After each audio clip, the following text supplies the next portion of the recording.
Hi everyone, and welcome to another episode of Happening Sounds. Today on the show, I'm going to talk about an album that came out earlier this year. It's the album Rock Island by the band Palm. Now, Palm is an experimental rock band from Philadelphia, and the group was composed by guitarist and vocalist Eve Albert and Kasra Kurt, who recruited bass player Gerasimos Levitsanos and drummer Hugo Stanley from Bard College in New York. Rock Island is the fifth release from the band.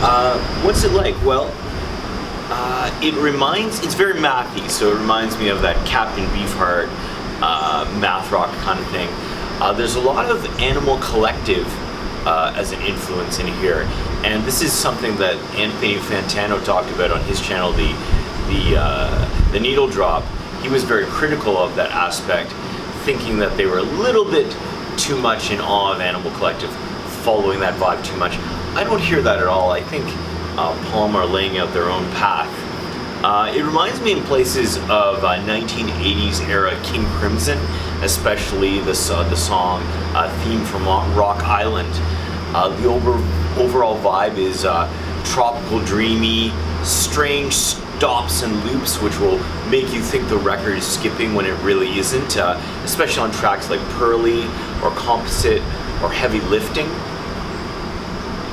I think sometimes this band's urge to step out of the box and do something different can be detrimental at times and can make the process of listening heavy going at times.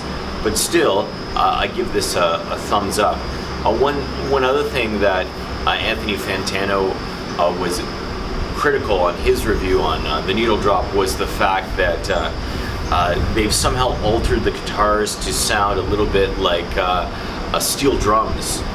And I thought that was an interesting effect, and I thought that it helped the tropical vibe of it.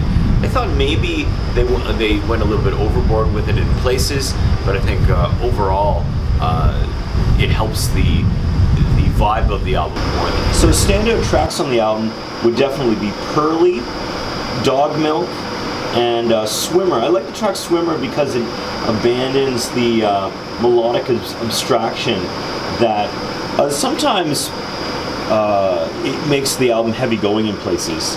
So a light sort of ballady pop moment helps break free of the abstraction and points like that, and that's a good thing. I think Dog Milk is upon hearing it, you know it's the would-be single, and sure enough, when I checked on YouTube, there's a video for it.